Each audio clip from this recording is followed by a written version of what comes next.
मोदी सुशासन कायम करना चाहते हैं, जाहिर है इसके लिए टीम भी मजबूत होनी चाहिए।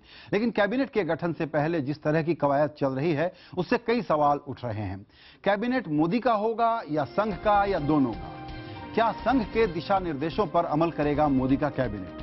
क्या कुछ नेताओं को मनाने, गुस्सा ठंडा करने के लिए कैबिनेट में जगह दी जाएगी? अकेले बहुमत के बावजूद मोदी सहयोगियों को कैबिनेट में जगह देंगे या नहीं? क्या कुछ मंत्रालयों का पुनर्गठन संभव है?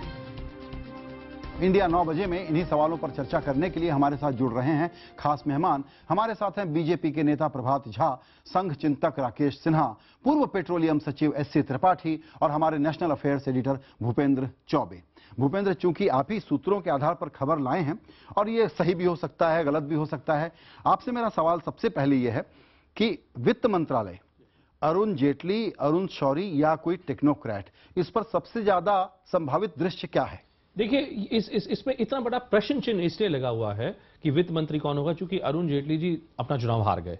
अब बीजेपी में एक बहुत बड़ा तबका ऐसा है जो एक तो अरुण जेटली के समर्थन में नहीं है। उस तबके का यह मानना है कि एक ऐसे समय में जब इतनी बड़ी मोदी लहर चल रही थी, देश में आंधी आई हुई थी, एक व्यक्ति, एक वरिष्ठ नेता अपना चुनाव अगर हार जाता है तो उस हार के तुरंत बाद अगर आप उसको एक जरूरी, अगर आप कोई मंत्रालय आप देते हैं, कोई इंपॉर्टेंट पोर्टफोलियो देते हैं, तो उसका पार्टी के कार्यकर्ताओं के ऊपर एक मैसेज ठीक नहीं जाता। लेकिन वित्त दे दें ना दें इस आधार पे और कोई दूसरा दे दें, बात तो एक ही हुई। उस पर भी प्रश्न चिन्ह लगा हुआ है कि दूसरा अगर देंगे तो क्या देंगे आप, क्योंकि अरुण जी कानून मंत्री रह चुके हैं, कॉमर्स मिनिस्टर पहले रह चुके हैं, बड़े बड़े पोर्टफोलियोज उन्होंने पिछले एनडीए सरकार में उनके पास से, तो अगर उनको मंत्री बनना है तो उनको जो टॉप के, जो ऊपर के 4 मंत्रालय हैं, उन्हीं में से कोई एक मंत्रालय देना पड़ेगा।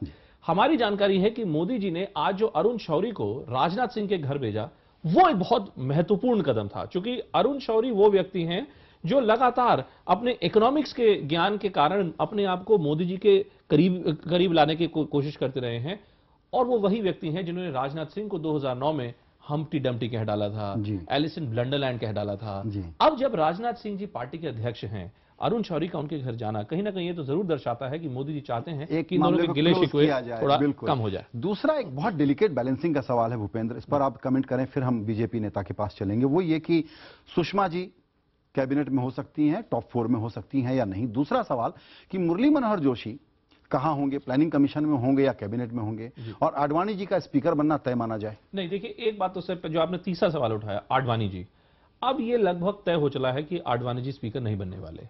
जो आज जो घटनाक्रम घटा है उसके बाद ऐसा लग रहा है कि कारिया मुंडा जी, बड़े वरिष्ठ नेता हैं, भारतीय जनता पार्टी के ट्राइबल नेता है, उनका नाम इस वक्त लोकसभा अध्यक्ष बनने की होड़ में सबसे आगे चल रहा है।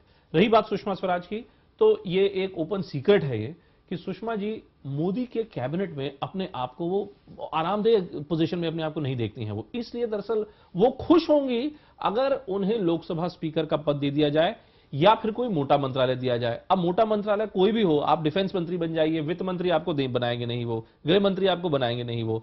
उनको ये कहा गया था कि आप मानव संसाधन मंत्रालय की तरफ देखें या फिर आप डिफेंस की तरफ देखें। मुझे लगता है इन तीनों में से हो सकता है उनको कहीं लोकसभा स्पीकर या फिर मानव संसाधन मंत्रालय की तरफ देखा जाएगा। और क्या यह तय माना जाए कि नंबर 2 कौन होगा, यानी प्रधानमंत्री यात्रा पर हैं तो पीछे बैठक कौन प्रेजाइड करेगा, यह सोचते हुए ही राजनाथ सिंह को अब मंत्रालय में, कैबिनेट में लाना अपरिहार्य है और इसलिए गृह मंत्रालय उनको दिया जाएगा? उसमें भी पेच ये है कि जानकारी के मुताबिक मोदी जी दरअसल ये चाहते हैं कि अगर गृह मंत्री कोई और बनता भी है तो गृह मंत्रालय में जो इंटरनल सिक्योरिटी का विभाग है वो सीधे प्रधानमंत्री कार्यालय का हिस्सा बन जाए। अब अगर आप इंटरनल सिक्योरिटी को गृह मंत्रालय से हटा दें तो गृह मंत्रालय कुछ बचता ही नहीं है। राजनाथ सिंह के सामने समस्या यह है कि अगर वो गृह मंत्री नहीं बनते तो बतौर भारतीय जनता पार्टी अध्यक्ष के एक ऐसी सरकार में जहां पे 282 सांसद भारतीय जनता पार्टी के हैं, अध्यक्ष की क्या हैसियत रह जाएगी, उसके ऊपर भी एक सवालिया निशान लगता है। बिल्कुल। आइए अब चलते हैं प्रभात झा साहब के पास। प्रभात सर, वक्त निकालने के लिए आपका शुक्रिया। आपसे पहले तो यही संगठन की बात कर लें कि अगर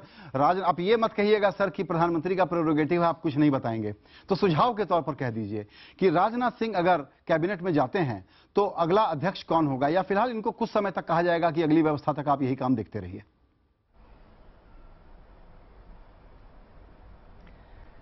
देखिए, सवाल जो आप कर रहे हैं संजय जी, यह सवाल आज की तारीख में इसलिए इररिलेवेंट लगता है कि राजनाथ सिंह जी ने स्वयं 3 बार लगातार कहा है कि मेरी इच्छा संगठन में रहने की है और मैं अध्यक्ष ही बनूंगा, मैं किसी पद पर नहीं जाऊंगा।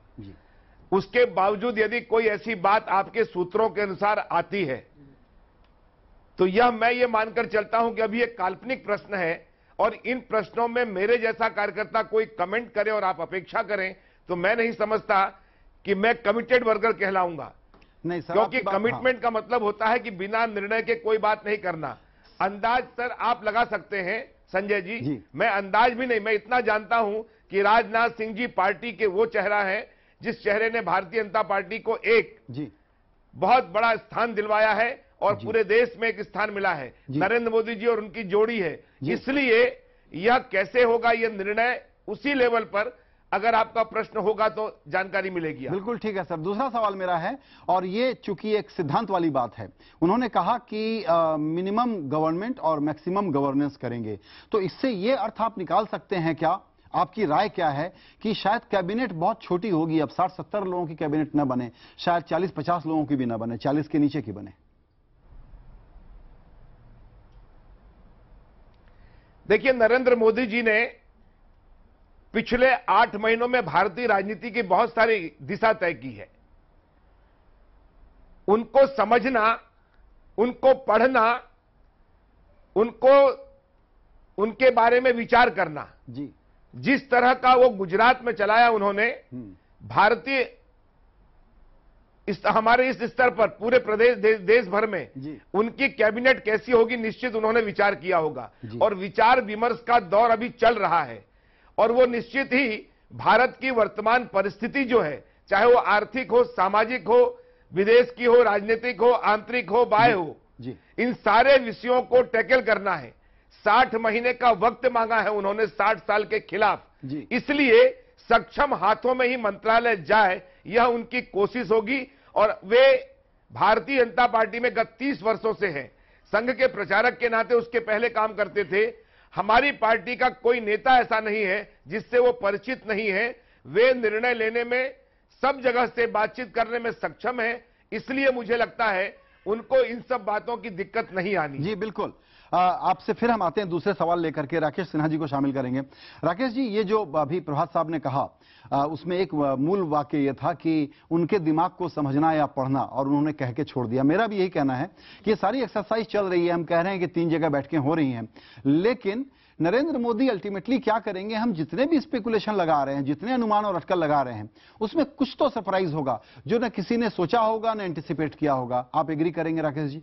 देखिए, मुझे लग रहा है कि नरेंद्र मोदी जी के बारे में अलग अलग मिथक पैदा किया जाता है। उसमें एक मिथक यह भी है कि उनको पढ़ना कठिन है, जानना कठिन है।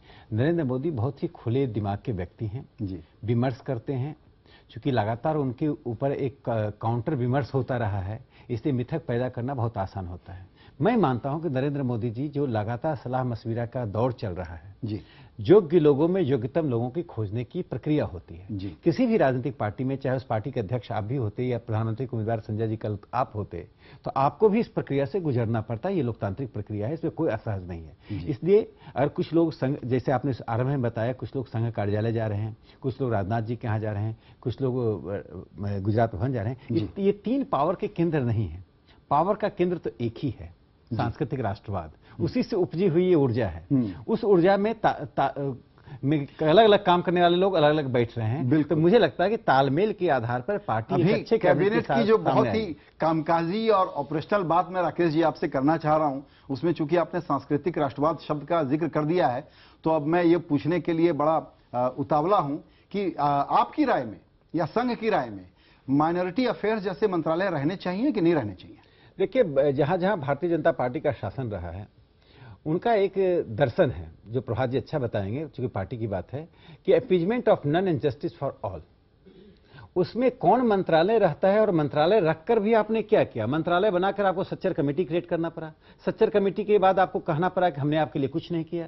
सच्चर कमेटी भी इलेजिटिमेट ढंग से पैदा की गई और फ्रॉड ऑन वो ठीक है। देखिए, तो मैं ये कहना चाह रहा हूं कि इस मंत्रालय की कोई उपयोगिता नहीं है। यह मंत्रालय अनुपयोगी है, डिविजिव है और देश की एकता और अखंडता पर एक ब्लॉट है। प्रभात जी, इस मंत्रालय के रहने का कोई कारण नहीं बनता। प्रभात जी, आप जिस तरह के सामाजिक और क्षेत्रीय पृष्ठभूमि से आते हैं, उसको देखते हुए समाज के हाशिए पर पड़े हुए लोग, जो दमित और वंचित लोग हैं, उनके एम्पावरमेंट के लिए एक विशेष मंत्रालय तो होना चाहिए, नामावली उसकी चाहे जो भी हो।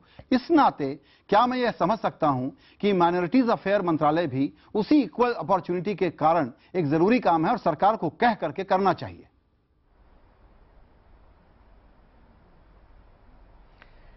देखिए, इन सब बातों पर विचार हो ही रहा होगा। आपने जहां कहा दलित वाली बात, तो अनुसूचित जनजाति का जो मंत्रालय बना था अटल जी की सरकार में, वो पहली बार बना था, और उसके जो मंत्री बने थे जुएल ओरांव बने थे और उनके सहयोगी बने थे फग्गन सिंह कुलस्ते। ये अपने आप में पहली बार उसके लिए बजट अलॉट हुआ था।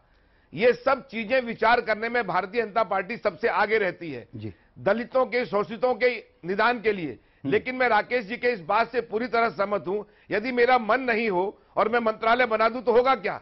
इसलिए मन कितना अच्छा रहता है, मंत्रालय बिना भी काम हो सकता है और मंत्रालय बनाने से भी काम नहीं हो सकता है। लेकिन इन सब बातों पर देश के हर वर्ग पर 125 करोड़ की जनता ने प्रधानमंत्री चुना है और अब वे 125 करोड़ के भी प्रधानमंत्री होंगे। राहुल गांधी जी भले ही नहीं बोल रहे हों, लेकिन उनको भी कभी पूछा जाएगा कि आपके देश के प्रधानमंत्री कौन है, तो उनको कहना पड़ेगा कि नरेंद्र मोदी मेरे देश के प्रधानमंत्री हैं। इसलिए 125 करोड़ की आबादी वाले भारत के लिए, एक एक कार्यकर्ता, एक एक जनता के लिए, नागरिक के लिए निश्चित तौर पर हमारी पार्टी विचार करेगी, हमारी सरकार विचार करेगी और जो आपकी भावना है उसकी कद्र करेगी। लेकिन मैंने पहले कहा कि राकेश जी ने जो बात कहा है, यदि मन नहीं होगा तो मंत्रालय क्या करेगा? जी राकेश जी, भूपेंद्र ने जो शुरू में कहा कि जो लोग हार गए हैं उनको सरकार में लिया जाए कि न लिया जाए, ये एक विचार का मुद्दा है, प्रेरोगेटिव प्रधानमंत्री का है, वो तय करेंगे। तो अगर जेटली जी नहीं बनेंगे तो वैसी स्थिति में शहनवाज हुसैन, मुख्तार अब्बास नकवी, इनके बारे में क्या राय रखेंगे आप? इनको सरकार में होना चाहिए? देखिए, आप लोगों के पास सूत्र होता है, मैं सूत्र ढूंढता हूं, मुझे सूत्र नहीं मिलता है, इससे मेरे पास जानकारी नहीं होती। मुझे लगता है कि पार्टी के कार्यकर्ता की उपयोगिता सिर्फ चुनाव की हार जीत से नहीं होती है और पार्टी अपने तरीके से निर्णय लेती है और तरीकों में बहुत तरह का संतुलन होता है और मुझे लगता है ये बातें बहुत अहम बातें नहीं है। लेकिन सिर्फ संक्षिप्त में एक वाक्य जोड़ दूं संजय, अरुण जेटली जी के मुद्दे पर, उनका मंत्री बनना तो तय है, सवाल सिर्फ इतना है कि 24 तारीख को जो शपथ ग्रहण होना है उसी में उनका मंत्री पद उनका निर्धारित कर दिया जाएगा, आगे सिर्फ सवाल है, मंत्री तो बनेंगे जरूर। अच्छा, कुछ अंदाज की जो पहले दिन शपथ होगी उसमें मोदी जी के अलावा काफी लोग होंगे, बहुत कम लोग छोटा रहेगा, जो अभी तक जो सुनने में आया है छोटा रहेगा मेरे ख्याल। जो आज जानकारी जो हमें मिली थी, आज शाम की जो 5 बजे की बैठक हुई थी उसके बाद 5 से 6 मंत्री इसमें हो सकते हैं। गृह मंत्री, मानव संसाधन मंत्रालय, रक्षा मंत्रालय, ये 3 मंत्री तो आपको जरूर पता चलेगा। बिल्कुल। आइए अब चलते हैं एससी त्रिपाठी साहब के पास, केंद्र सरकार में पूर्व सचिव रहे हैं। सर, आपसे हम चेहरों के बारे में उस चक्कर में नहीं डालना चाहते थे आपको, आपसे तो हम सरकार के स्ट्रक्चर को समझना चाहते हैं। प्रधानमंत्री कार्यालय में किस प्रकार की तब्दीलियां ऐसी हो सकती हैं जिससे प्रधानमंत्री कार्यालय इतना मजबूत हो कि कैबिनेट में कौन मंत्री है, कौन एमओएस है, उस प्रकार का न रहे जो हमने पिछले 10 सालों में देखा है?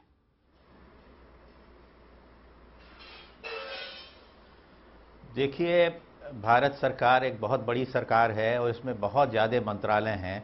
जो यूपीए 2 में जो एक कठिनाई देखने में आई थी वो ये थी कि प्रधानमंत्री कार्यालय कमज़ोर था। जब प्रधानमंत्री कार्यालय कमज़ोर होता है तो सभी मंत्रालय अपनी अपनी एम्पायर बनाते हैं और मिल करके काम नहीं करते हैं। कभी कभी तो ऐसा भी देखने में आया कि वो आपस में इतने लड़ते रहे कि कोई काम नहीं हो पाता था, इम्प्लीमेंटेशन बिल्कुल धीमे हो गया था। तो प्रधानमंत्री कार्यालय या तो प्रधानमंत्री स्वयं सब चीज़ों को देखें, इस तरह का हो जैसे इंदिरा गांधी के समय होता था, या प्रधानमंत्री के प्रमुख सचिव ऐसे हों कि उनकी ऐसी साख हो कि प्रधानमंत्री को स्वयं इंटरवीन करने की आवश्यकता ना हो, वह स्वयं ही अपने स्तर पर मंत्रालयों को निर्देश दे सके और मंत्रालय उनकी बात सुने, जैसा कि ब्रिजेश मिश्रा जी करते थे। तो प्रधानमंत्री कार्यालय की एक बहुत प्रमुख भूमिका होती है। दूसरी बात मैं कहना चाहूंगा कि ये बात सही है कि आशाएं बहुत हैं और कम समय में बहुत कुछ नहीं किया सकता है, लेकिन कुछ ऐसे कार्य किए जा सकते हैं जिससे ये दिखाई दे कि सरकार की मंशा ठीक है और सरकार सही डायरेक्शन में जा रही है। उसके लिए मैं कहूंगा कि सरकार को खर्चे कम करने चाहिए। खर्चे कम करने में जो इतने सारे मंत्रालय हो गए हैं और अभी जो बहस हो रही थी, ये बात सही है, मंत्रालय से कोई विकास या कोई कार्य नहीं होता है, मंत्रालय मंत्रियों के लिए होते हैं। और मैं जब रिटायर हो रहा था तो मैंने डॉक्टर मनमोहन सिंह से कहा भी था कि ऊर्जा में सभी देशों में एक मंत्रालय होता है, हमारे यहाँ 5 मंत्रालय हैं। सर बिल्कुल इसी विषय पर हमेशा गड़बड़ी होती रहती है। इसी विषय पर तरह स्टील माइंस मंत्रालय हैं, समाज कल्याण वित्त मंत्रालय हैं, उनको कम किया जाए। इससे कोहेजन होगा और जो कैबिनेट होगी कोहेसिव होगी और निर्णय स्पष्ट होंगे, उनका इंप्लीमेंटेशन होगा। सर आपने बिल्कुल ठीक कहा। कहना चाहूंगा कि इस समय हजारों पुलिसमैन लगे रहते हैं व्यक्तिगत सुरक्षा में, उनकी कोई आवश्यकता नहीं है। व्यक्तिगत सुरक्षा का काम उनका नहीं है, उनका काम लॉ एंड ऑर्डर देखना है। व्यक्तिगत सुरक्षा के लिए एक रिव्यू किया जाए, जरूरत हो तो जो यंग लोग रिटायर होते हैं फौज से, उनको आधी पेंशन मिलती है, आधे खर्चे पे उन्हें व्यक्तिगत सुरक्षा में लगाया सकता है। बिल्कुल त्रिपाठी साहब अच्छा काम करेंगे। जी त्रिपाठी साहब आपसे इसी जी त्रिपाठी साहब एक सेकंड आपको रोकूंगा।